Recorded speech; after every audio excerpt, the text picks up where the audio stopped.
Isle of Dogs looks like a children's storybook, but feels like a quiet cry for help from a world that's forgotten how to love the things it throws away. Wes Anderson gives us a pile of trash, an island of rust, waste, disease, and then shows us something beautiful buried inside: companionship, loyalty, and the simple miracle of being chosen by someone. This is a film about dogs, but it's also a film about humans and how similar we become once the world decides we're dispensable. I've learned a lot from the Isle of Dogs: the loneliness it understands, the politics it disguises, and the final message that lingers long after the last frame clicks into place. Dogs once ruled as loyal companions, protectors, and even warriors, but history shifts, and suddenly dogs become a burden, illness spreads, politicians panic, and fear becomes the easiest language to speak. Mayor Kobayashi uses that fear the way all demagogues do. He weaponizes it. He turns dogs into scapegoats, living vessels for society's anxiety. And Anderson does something genius. He uses garbage as a metaphor. Trash Island isn't just a place for waste. It's where society hides the things it does not want to deal with. Old dogs, sick dogs, forgotten dogs. The island becomes a mirror of any world that decides some lives are worth less than others. But in the middle of this bleakness, we meet our pack: Chief, Rex, King, Boss, and Duke. Dogs who should have been broken by abandonment, but still somehow believe in loyalty. They're funny, awkward, loyal, arguing, like a dysfunctional family that life never gave the chance to stay together. And through them, Anderson shows us that exile doesn't always destroy you. Sometimes it's where identity begins.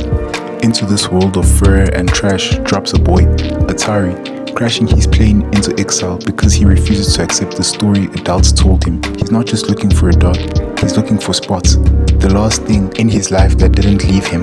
Atari's determination is small, quiet, and deeply human. He doesn't give speeches, he doesn't fight systems, he just wants his friend back. And that's what breaks Chief: the stray, the outcast, the dog who growls because he expects the world to hurt him first. But when Atari touches him, gently, without fear, Chief flinches. Not because he's scared, but because he's never felt chosen before. This is the emotional core of Isle of Dogs: the desperate need to be loved despite our flaws, our past, our fear of hurting others. Chief's transformation isn't dramatic, it's subtle. A softening of the voice, a new hesitation before saying, "I bite." A realization that loyalty isn't in his blood, it's learned. And it's in this boy and dog relationship that the film becomes something more than cute stop motion. It becomes achingly human. For a movie full of charming textures and stop-motion fur, Isle of Dogs is surprisingly political.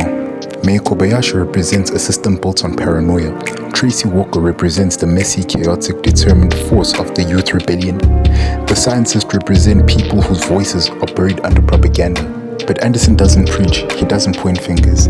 He just shows us a world where fear is easier than understanding. The dogs speak English, the humans mostly speak Japanese. But it's not about the language barrier. It's about how easily communication breaks when those in power choose not to listen. A machine translates some words, but not emotions, not compassion, not truth. The film whispers a message through its humor and its handcrafted beauty. The moment we stop listening is the moment we lose each other.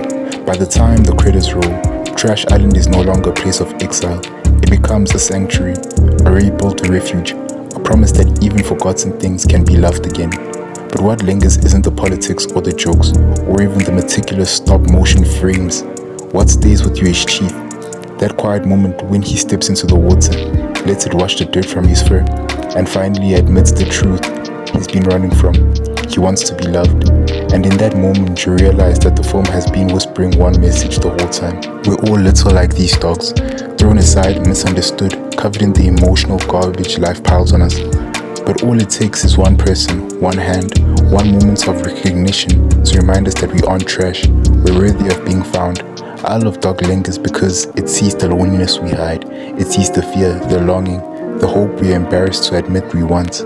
And in a world that throws so much away, it dares to tell us, everyone deserves a home, even the lost, even the bitten, even the broken, even us.